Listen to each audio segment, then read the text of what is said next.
want to welcome you to another edition of Bargain Bin Gear. And this is part 3 of my studio setup. As you'll recall, last time I had gotten a light and things like that. Okay, so I want to show you where I'm at right now, and still working on it. Still a lot to do. But it's starting to come together a little bit. It's still quite messy, but I'm working on that. Alright, since last time I had gotten a second monitor for the little mini PC. However, it turns out it was a 20-inch instead of a 22-inch. And did it make a big difference? No. I'll show it to you here in a second.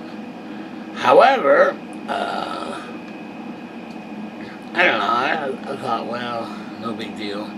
But I want a small monitor so I can look over it to look at my TV. Right? And the 22-inch is actually quite larger. You can take a look at it here. The one on the right is a 22-inch monitor, and you'll see it. Up in the corner, it stands up a little bit. Here's a 20-inch. They're both Dells. They're both LED capable. And so, in any case, both monitors work just fine. And in fact, I can barely tell the difference between the 20-inch and the 22-inch. However, here's the deal. If I wanted two identical ones, I either had to get another 22-inch or another 20-inch. And availability, because these are both kind of older monitors, even though they're digital and so on, they're kind of harder to find. The 22-inch, in fact, the only one I was able to find was a brand new one at almost $100. $100? $100? No way. $100? That's just too much money, right? Whereas I found another 20-inch for very little money. In fact, I'll divulge it now. I made an offer on it. It was a used one, you know, in good condition and so on. I made an offer of $14. I know, I feel kind of bad. Talk about lowballing.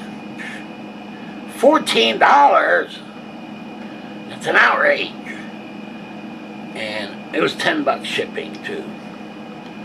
So in the end, I ended up spending $25 for another 20-inch, and it should arrive soon. Because if anything, I can use a 22-inch elsewhere. Okay. That's the first thing. I'm trying to think of what other things are different. Well, I'll tell you, I'm glad I have the little mini PC, because the big PC, when the power goes out, you know, it has a hard time coming back on, quite frankly. And in fact, the power was off most of the day today. You know, the other thing is, and I don't know that this is permanent or anything, or where they're going to be located, but look what I got.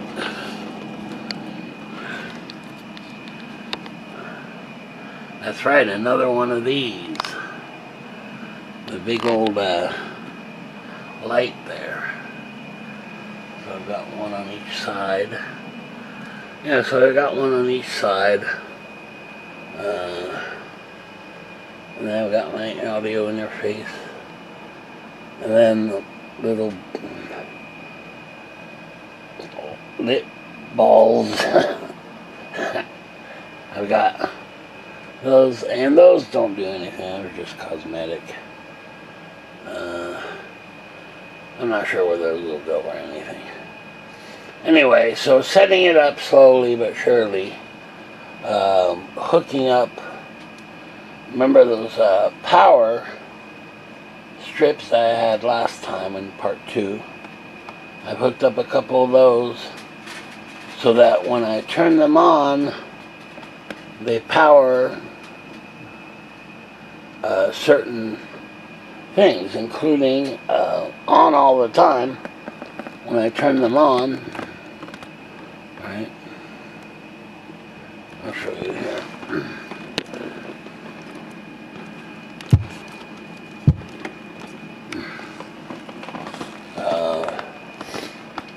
My little crossover boxes and a bass amp are always on, and then I can change out the amps, which right now are the Boss Next tones.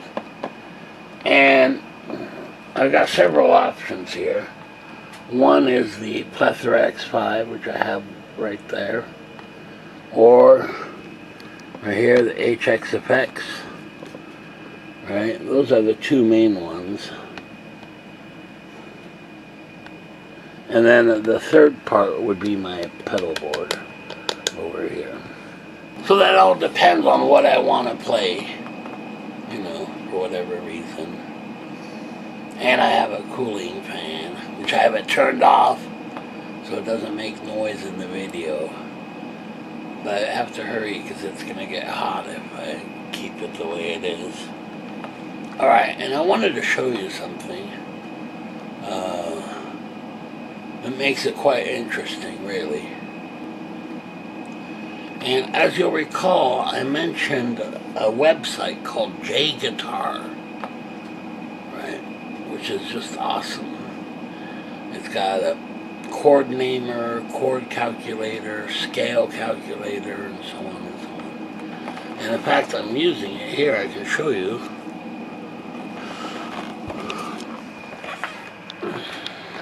And this is all coming off that little mini PC. In any case, so we got the two monitors here. They're both running J-Guitar.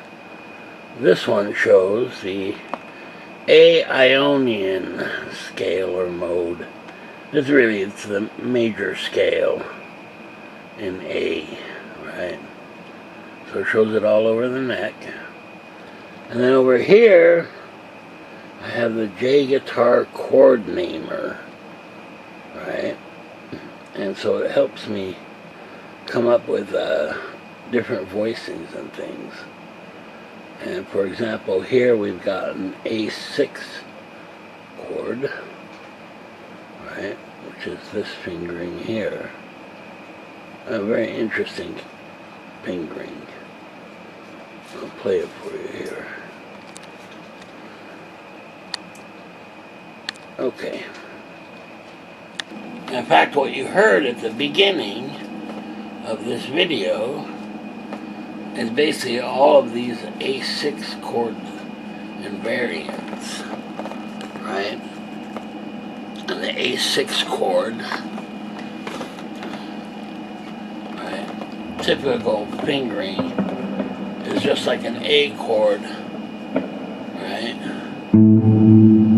But then you finger everything, including the top notes, at the second fret, so you get.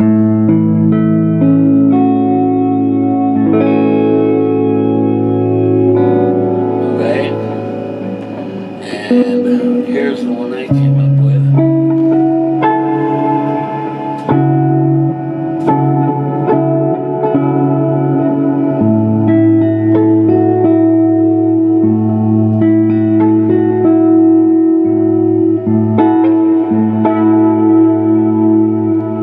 Well, that's pretty cool. And I wonder what that is. I didn't know what it was. 9, 7, 5. And it turns out it's an A6 with an omitted third.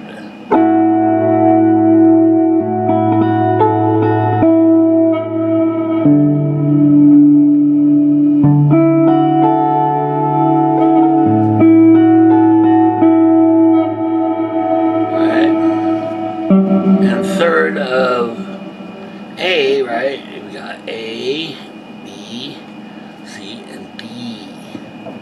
And you add the D note, right? It's no longer an omitted third.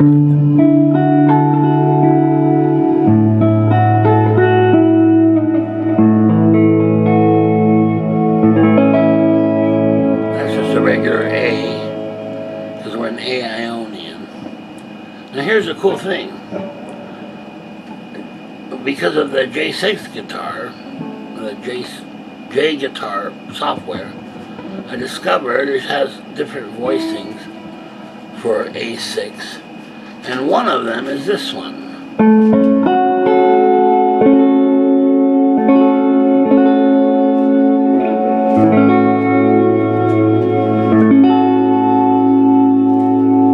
Well, heck, that one's pretty easy to play, because what that is if you play a D major 7th chord,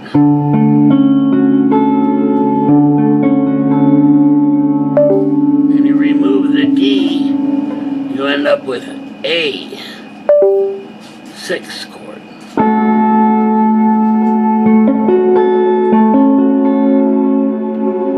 So here's D major 7.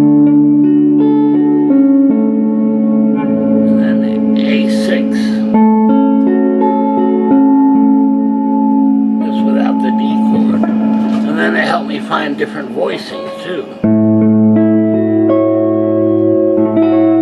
That's A6.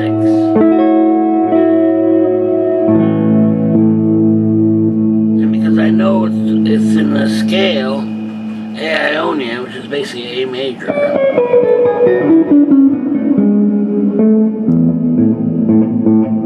So I can do a loop, you know, playing those A6 chords.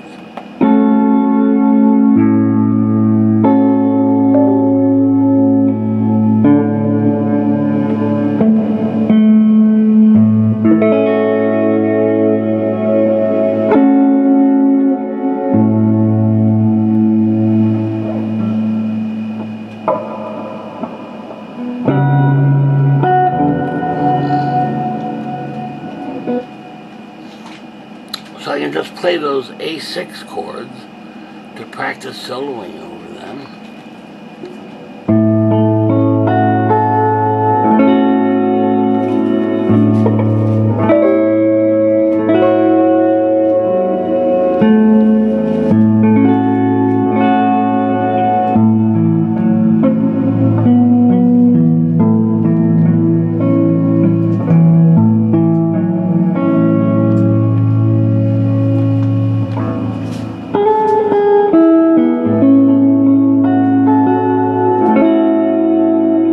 These are just notes from A major scale, A Ionian mode.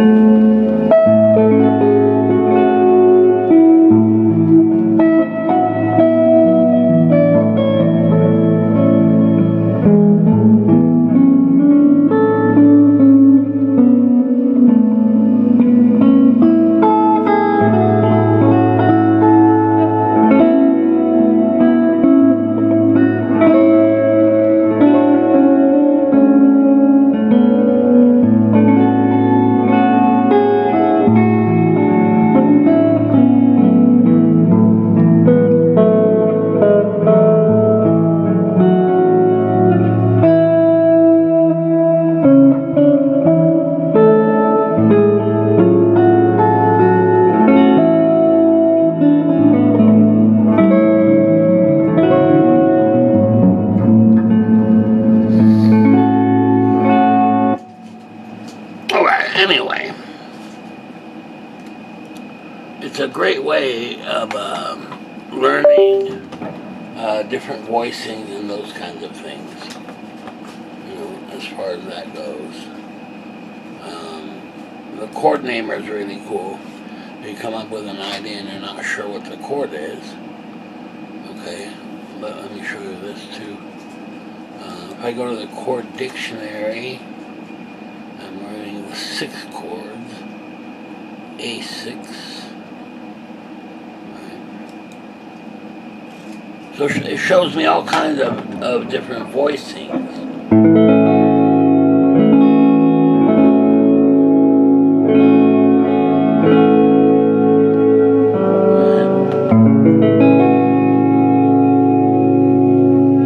And it's got several pages of them. So if I go to page 2, here's the one.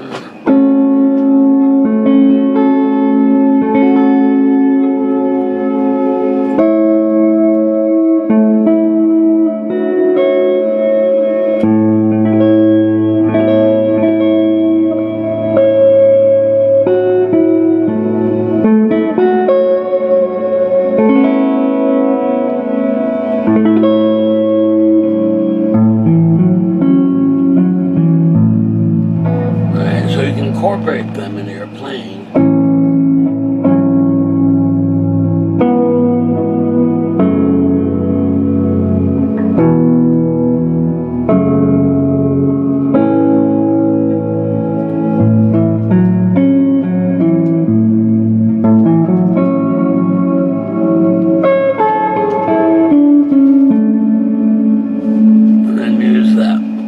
Scale to solo over, but also to find different voicings and those kinds of things. For example, left side I have the scale, right? Aeonian. And then over here, right? A6 chords, page 2. So this shows you different voicings you can try. And I have to admit, this one I was really surprised about. The one that's very similar to a D major 7 without the D root, right, ends up being an A6. Very interesting. So basically, then you can create a loop of an A6 chord and practice soloing over it, seeing what works and what doesn't. Very interesting. So that's J guitar through the little mini PC with 2 monitors. It definitely makes a difference. Because you can see both of them at the same time, for instance.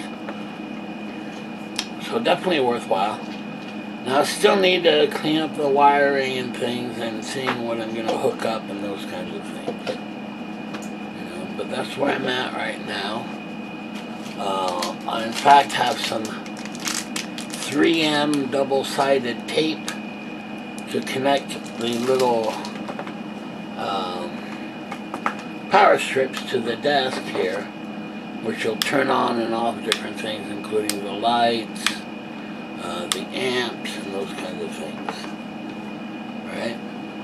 And I can do it all from here, rather than having to get up, go around, turn the amp on, go back. If you want to make any changes, you can't really. You have to keep getting up and going back. And there. So it's coming together slowly. And while I enjoyed the lights on top of the desk, they were kind of overwhelming, quite frankly. Whereas here, they're pretty decent. I just love those lights, and I love the remotes of them, as in part 2. Okay, now, the little mini computer box can handle 3 monitors. That could be interesting. I'm not sure yet. Alright, very good. I'll have this more whittled down in part 4. Alright, until then, see you next time.